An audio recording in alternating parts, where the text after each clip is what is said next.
Au-delà des nuages, des vents qui grondent, sur terre, dans le ciel, le bout du monde, info qui tourne et qui résonne. Le Doc News capte chaque onde.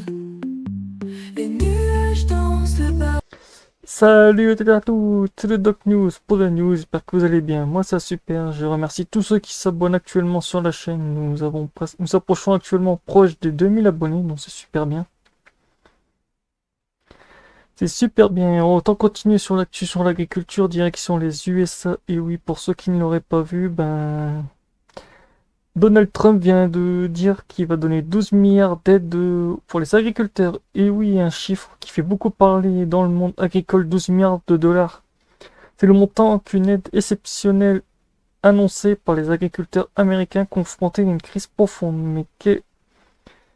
Donc voilà. Mais cette aide est-elle suffisante? À qui profite-t-elle vraiment? Et surtout, que révèle-t-elle de l'état réel de l'agriculture américaine? On décrypte tout maintenant. Et juste avant de lancer la description de tout ce qui touche à l'agriculture, je vais vous laisser avec la vidéo. On en a pour 2 minutes 20 avec une petite... Donc voilà. On se retrouve après. Delighted to announce this afternoon that the United States will be taking a small portion of the hundreds of billions of dollars we receive in tariffs. We are making a lot of money from countries that took advantage of us for years. They took advantage of us like nobody's ever seen. Our deficits are way down because of tariffs.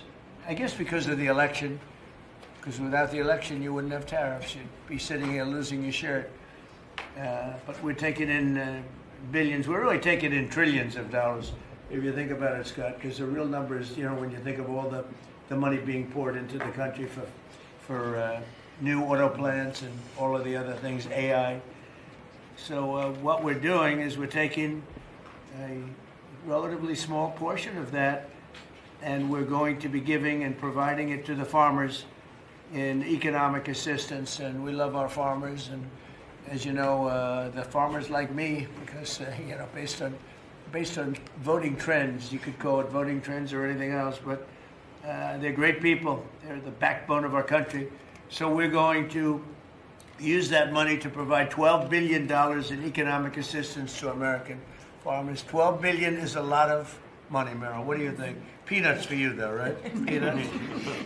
She's a farmer of rice. This relief will provide much-needed certainty to farmers as they get this year's harvest to market and look ahead to next year's crops, and it'll help them continue their efforts to lower food prices for American families. Heydrich did point to some real benefits to this aid package. You have your entity structured properly, and you know, you can maximize the dollars you're getting back out of these payments, then you know, that's income that you can show the bank and, you know, possibly get your loan prolonged instead of having to file a Chapter 11 bankruptcy, and, you know, you get to farm another year. I mean, he also shared that he feels like farmers' voices are finally being heard. These payments weren't supposed to come out until October of 26. And so for them to recognize that there is an issue and to get some of that money from October moved up to now, that's a huge plus. Donc voilà.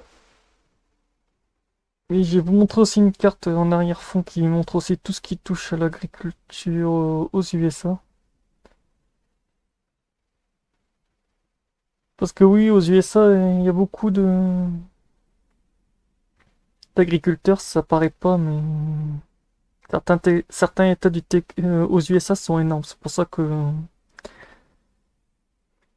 c'est assez énorme.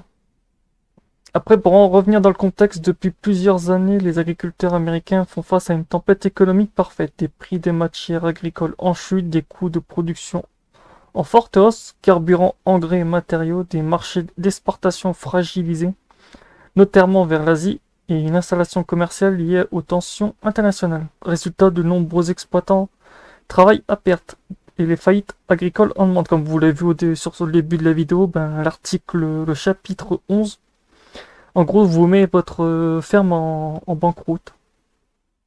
Certains agriculteurs n'arrivent même plus à rembourser leurs prêts, c'est-à-dire dans le contexte explosif que l'État fédéral a décidé d'intervenir. Moi, il fallait bien une intervention parce que vu le bordel. Vu le bordel, ça n'allait pas en s'améliorant. Donc voilà, c'est bon, j'ai la carte qui va spawn bientôt, dans quelques secondes. On va pouvoir continuer le sujet. Parce que oui. Pour ceux qui se demandent, je ne fais pas ces sujets au pif sur la chaîne. Ces sujets à l'agriculture et tout, c'est qu'est-ce qui me passionne. Donc voilà, je fais pas ça au pif.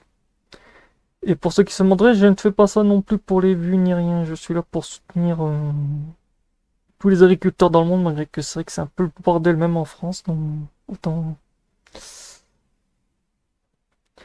Le gouvernement américain annonce donc un plan d'aide massive de 12 milliards de dollars.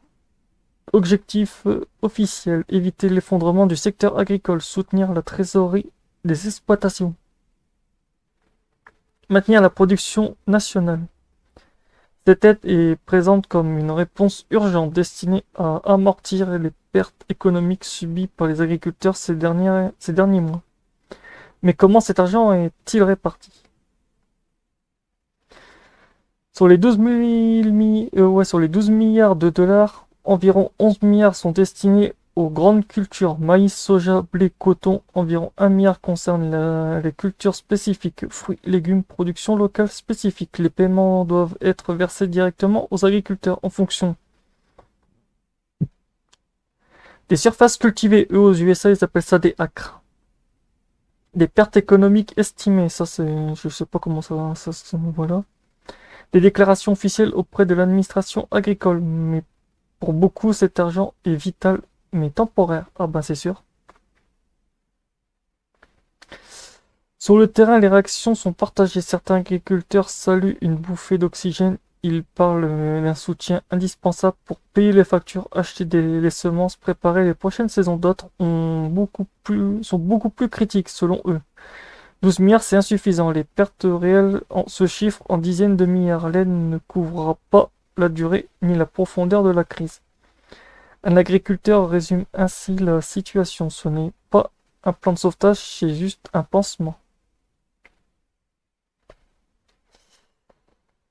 Au-delà de l'aide financière, un débat plus large, de nombreux experts estiment que le modèle agricole américain est devenu trop dépendant des subventions. Les aides ponctuelles ne règlent pas les problèmes de fond. La volatilité des marchés fragiles, durables pour les exploitations.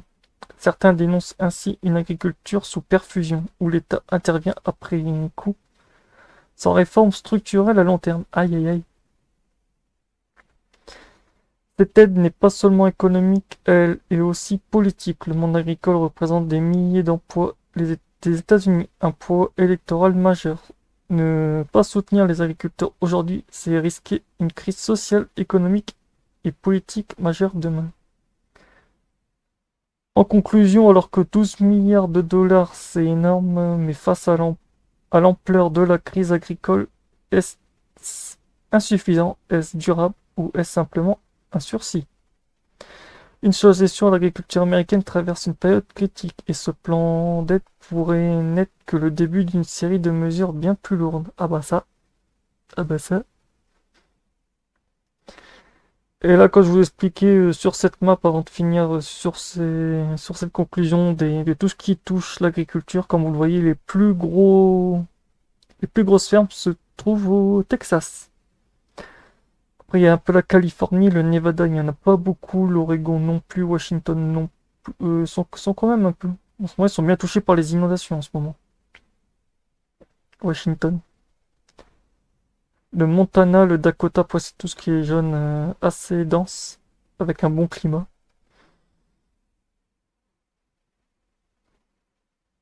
En fait, on a des très très bonnes zones aux USA, mais après on voit que certaines zones sont pas très... Et l'Alaska, n'en parlons pas.